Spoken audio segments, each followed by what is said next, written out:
नहमदुहु व नुसल्ली अला रसूलिहिल करीम अम्मा बादुहु फ़अऊज़ु बिल्लाहि मिनश शैतानिर रजीम बिस्मिल्लाहिर रहमानिर रहीम। मेरे सारे हकीम भरावां नूं मेरी तरफों अस्सलामु अलैकुम। उम्मीद करना मेरे सारे दोस्त खैर खरीयत नाल होणगे। मैं गंधक नूं तेल करन दा नुस्खा भरावां दी खिदमत विच पेश करन लगा वां। गौर ते तवज्जा फरमायो, गौर नाल सुन लिओ। मैं ते अपने वल्लों बेहतर तरतीब जिहड़ी है वो इस्तेमाल करना वा कि जिस तरीके नाल मैं काम करना मैं उसे तरीकेकार नाल वीडियो जिहड़ी है वो रिकॉर्ड कर देना ताकि किसी नूं कोई परेशानी जिहड़ी है वो ना होए। मैं लैना 1 किलो तेजाब गंधक, इनू 2 चोबी अग दे उत्ते खुशक कर देना। जिस वेले तेजाब खुशक हो जाए, लेकिन ये मैं खुली जगह उत्ते अमल करना, आबादी दे अंदर अमल नहीं करदा।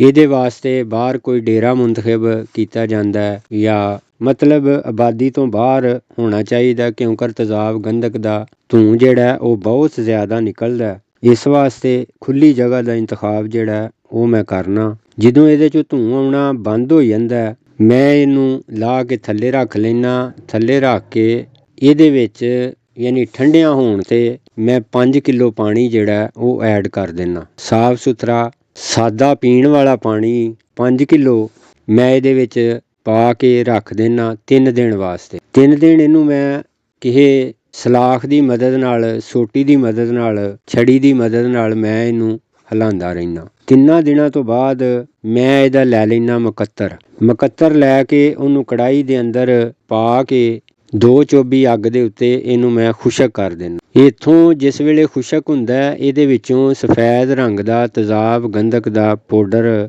ਮਿਲ ਜਾਂਦਾ। ਉਸ ਪਾਊਡਰ ਦੇ ਅੰਦਰੋਂ ਮੈਂ 2 ਤੋਲੇ ਪਾਊਡਰ ਲੈਣਾ ਵਾ। 2 ਤੋਲੇ ਲੈਣਾ ਸਫੈਦ ਪਟਾਸ਼, ਜਿਹਨੂੰ ਪਟਾਕਾ ਪਟਾਸ਼ ਵੀ ਆਖਦੇ ਨੇ। 1 ਤੋਲਾ ਨੀਲਾ ਤੋਤੀਆ ਦੀ ਡਲੀ ਜਿਹੜੀ ਏ ਉਹ ਮੈਂ ਲੈਣਾ ICI ਵਾਲਿਆਂ ਦੀ। ਸਭ ਤੋਂ ਪਹਿਲਾਂ ਮੈਂ ਥੱਲੇ 2 ਤੋਲੇ ਸਫੈਦ ਪਟਾਸ਼ ਕੜਾਹੀ ਦੇ ਅੰਦਰ ਵਿਛਾ ਦੇਣਾ ਵਾ ਚੌੜੀ ਕਰਕੇ।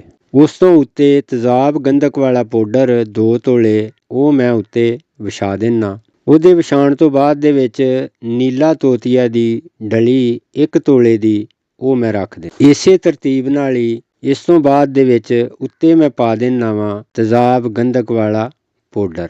ਨੀਲਾ ਰੱਖ ਕੇ ਤੇਜ਼ਾਬ ਗੰਧਕ ਵਾਲਾ ਪਾਊਡਰ ਉੱਤੇ ਡਲੀ ਦੇ ਪਾ ਦੇਣਾ। ਉਸ ਤੋਂ ਬਾਅਦ ਦੇ ਵਿੱਚ ਸਫੈਦ ਪਟਾਸ਼ 2 ਤੋਲੇ ਫੇਰ ਉੱਤੇ ਮੈਂ ਐਡ ਕਰ ਦੇਣਾ। ਇਹਨੂੰ ਥੋੜ੍ਹੀ ਅੱਛੀ ਤਰਤੀਬ ਨਾਲ ਮੈਂ ਯਾਨੀ ਕਿ ਸਾਈਡਾਂ ਜਿਹੜੀਆਂ ਨੇ ਉਹਨਾਂ ਨੂੰ ਘੁੱਟ ਕੇ ਇਹਦੇ ਉੱਤੇ ਮਾਚਿਸ ਦੀ ਤੀਲੀ ਬਾਲ ਕੇ ਉਹ ਮੈਂ ਰੱਖ ਦੇਣਾ। ਆਪੀ ਹੋ ਜਾਣਾ ਸਾਈਡ ਤੇ। ਇਹਦੀ ਚੱਲ ਜਾਂਦੀ ਏ ਸ਼ੁਰਲੀ। ਜਿਸ ਵੇਲੇ ਇਹਦੀ ਸ਼ੁਰਲੀ ਚੱਲ ਜਾਂਦੀ ਏ, ਸ਼ੁਰਲੀ ਖਤਮ ਹੋਣ ਤੋਂ ਬਾਅਦ ਦੇ ਵਿੱਚ ਠੰਡਾ ਹੋਣ ਦਾ ਇੰਤਜ਼ਾਰ ਕਰਨਾ। ਨੀਲਾ ਮੇਰਾ ਸਫੈਦ ਬਾ ਵਜ਼ਨ ਬਾ ਕਰੰਟ ਨਿਕਲ ਆਉਂਦਾ। ਉਹਨੂੰ ਮੈਂ ਡੱਬੀ ਦੇ ਅੰਦਰ ਮਹਿਫੂਜ਼ ਕਰ ਲੈਣਾ। ਨੁਕਸਾ ਛੋਟਾ ਜਿਹਾ ਲੇਕਿਨ ਕੰਮ ਜਿਹੜਾ ਉਹ ਬੜਾ ਕਰਦਾ। ਹੁਣ ਇਸ ਨੀਲੇ ਦੇ ਅੰਦਰੋਂ 3 ਮਾਸ਼ੇ ਨੀਲਾ ਗੰਧਕ ਆਂਵਲਾ ਸਾਰ 1 ਤੋਲਾ ਕੜਾਹੀ ਦੇ ਵਿੱਚ ਪਾ ਕੇ ਉਹਨੂੰ ਮੈਂ ਗਰਮ ਕਰਨਾ। ਜਿਸ ਵੇਲੇ ਗੰਧਕ ਆਂਵਲਾ ਸਾਰ ਪਿਘਲ ਜਾਂਦੀ ਹੈ, ਮੈਂ ਇਹਦੇ ਵਿੱਚੋਂ 3 ਮਾਸ਼ੇ ਨੀਲਾ ਗੰਧਕ ਆਂਵਲਾ ਸਾਰ ਦੇ ਉੱਤੇ ਐਡ ਕਰ ਦੇਣਾ। ਅੱਲਾਹ ਪਾਕ ਦੇ ਫਜ਼ਲੋ ਕਰਮ ਨਾਲ ਗੰਧਕ ਆਂਵਲਾ ਸਾਰ ਤੇਲ ਹੋ ਜਾਂਦੀ। ਨੀਲਾ ਤੁਹਾਡਾ ਅੱਛੀ ਨਸਲ ਦਾ ਹੋਣਾ ਚਾਹੀਦਾ। ਅੱਲਾਹ ਦੇ ਫਜ਼ਲੋ ਕਰਮ ਨਾਲ ਗੰਧਕ ਜਿਹੜੀ ਹੈ ਉਹ ਤੇਲ ਹੋਏਗੀ। ਮੇਰੀ ਤਰਫੋਂ ਇੰਨਾ ਹੀ ਹੈ, ਲੇਕਿਨ ਇਸ ਦੇ ਬਾਵਜੂਦ ਅਗਰ ਕਿਸੇ ਮੇਰੇ ਭਰਾ ਨੂੰ ਨੁਕਸਾ ਪਸੰਦ ਆਏ, ਜ਼ੇਨ ਮੁਤਮਿਨ ਹੋਏ ਤੇ ਉਹ ਕਰ ਲੇ। ਗੰਧਕ ਤੇਲ ਹੋ ਜੇ, ਆਪਣੀ ਸੂਝ ਬੂਝ ਨਾਲ ਇਹਦੇ ਕੋਲੋਂ ਜੋ ਵੀ ਕੰਮ ਲੈਣਾ ਹੋਏ ਉਹ ਲੈ ਸਕਦੇ ਹੋ। ਵਾਸਲਾਮ।